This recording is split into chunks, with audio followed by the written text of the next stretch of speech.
고린도전서 12장 12절부터 26절까지 말씀입니다. 몸은 하나인데 많은 지체가 있고 몸의 지체가 많으나 한 몸임을 임과 같이 그리스도도 그러하니라.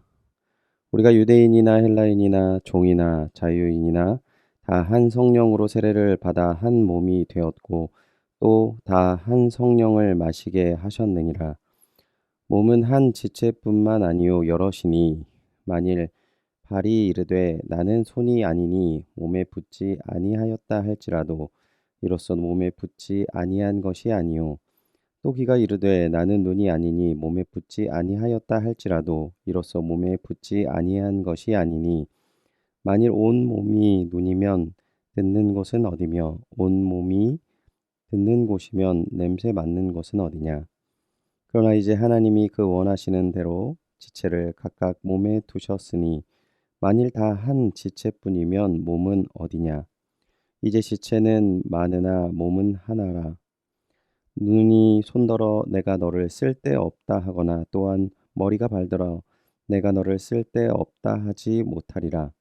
그뿐 아니라 더 약하게 보이는 몸의 지체가 도리어 요긴하고 우리가 몸에 덜 귀히 여기는 그것들을 더욱 귀한 것들로 입혀주며 우리의 아름답지 못한 지체는 더욱 아름다운 것을 얻느니라. 그런즉 우리의 아름다운 지체는 그럴 필요가 없느니라.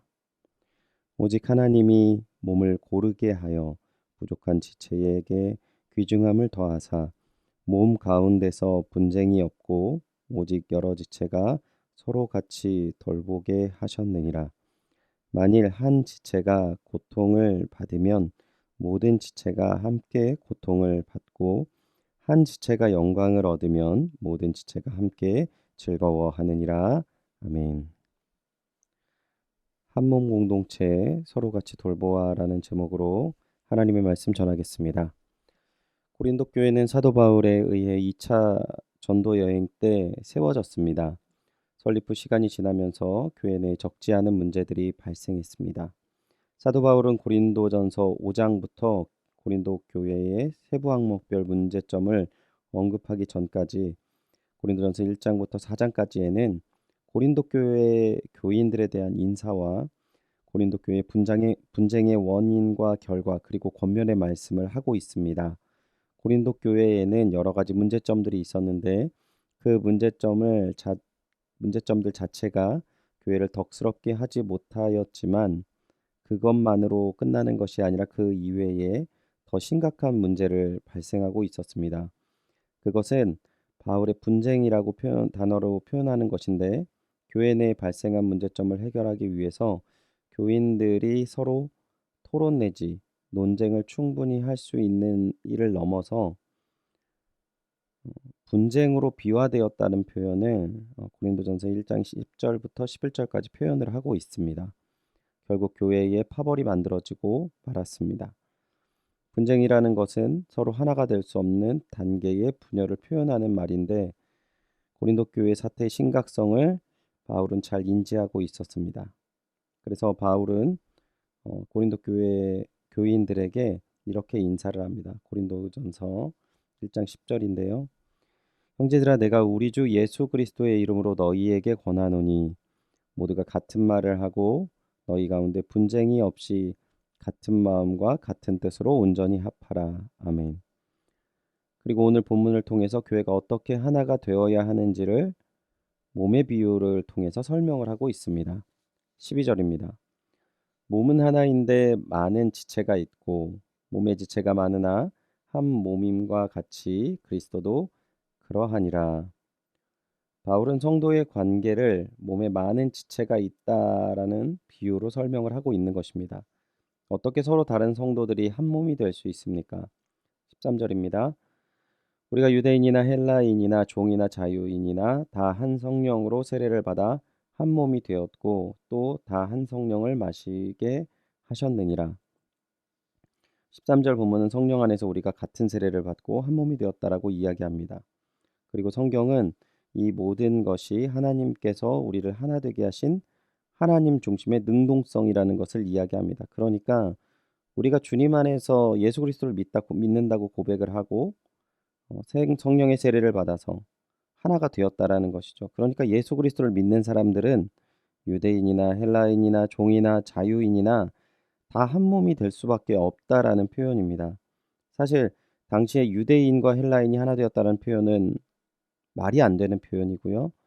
종이 자유인과 하나 되었다라는 것도 말이 안 되는 표현입니다. 그런데 그걸 누가 가능하게 하셨다라고 얘기하냐면 하나님을 믿는 그 사람들이 다 한 성령 안에서 성령의 세례를 받고 성령의 세례를 마심으로 말미암아 하나가 될 수밖에 없다라고 이야기하는 것이죠. 하나님께서 우리를 한 몸으로 만드사 각자의 자리와 위치를 정하게 하셨다라는 것입니다. 바울은 한 몸의 지체가 서로를 향해 힐난할 수 없고 또 버릴 수 없음을 추후로 계속 이야기를 하고 있습니다. 18절입니다. 그러나 이제 하나님이 그 원하시는 대로 지체를 각각 몸에 두셨으니 하나님께서 우리의 지체가 어디에 있는지를 각각 두셨다라는 것이죠. 교회 공동체를 돌아볼 때 우리가 서로의 위치와 상황에 대해서 불만을 가질 수 있는데 먼저 우리가 염두에 두어야 할 것은 교회 공동체 안의 위치는 개인이 취하거나 사람이 세운 것이 아니라 하나님께서 세우셨다라는 것이죠. 또한 배치하셨다라는 것을 이야기하는 것입니다. 먼저 주님의 권위를 인정하고 서로 바라보는 것이 공동체의 한 몸을 이루는 시작임을 말씀하시는 것입니다. 그러하기에 하나님께서는 그 몸의 지체를 온전하게 하시기 위해서 부족한 지체에게 더 풍성한 명예를 주셨다라고 이야기합니다. 24절입니다. 우리의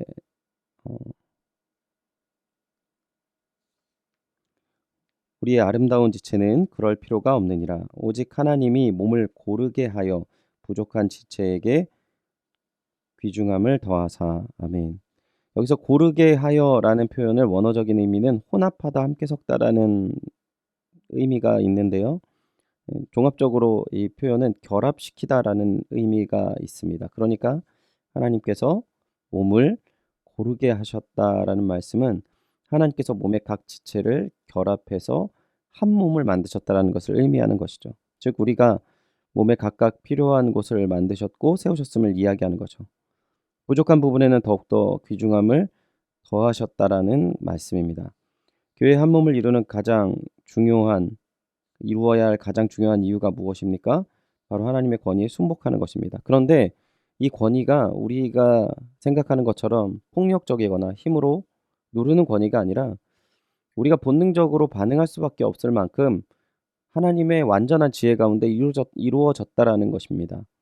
우리 눈동자가 있었을 때 그 눈동자의 위치가 지금 가장 중요한 머리 가운데 있는데 이 눈동자의 위치가 손바닥이나 발바닥에 없지 않습니까? 그걸 우리가 너무나 당연하게 느끼고 있고요.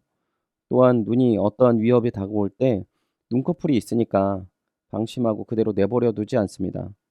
우리는 본능적으로 위험을 인지할 때 몸을 피하거나 손으로 눈을 보호하거나 어쨌든 눈을 보호하게 되는 것이죠.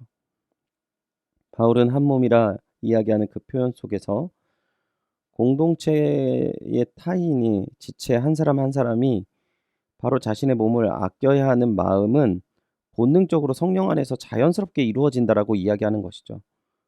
그래서 고린도 교회를 바라보면서 온전한 한 몸의 교회가 되기를 소원하는 바울의 마음속에 그 시작을 이루시고 계획하신 분이 주님이라는 것을 공동체에 다시금 선포하는 것입니다. 한 몸을 이루어야 되는 마음을 갖는 것은 결코 쉽지는 않습니다. 서로에게 관심을 가져야 하고 또 서로 보호하면서 또 서로를 이해하는 과정을 거치지 않고 하나가 될 수는 없습니다. 중요한 것은 그 시작을 하나님께서 하셨다라는 것입니다.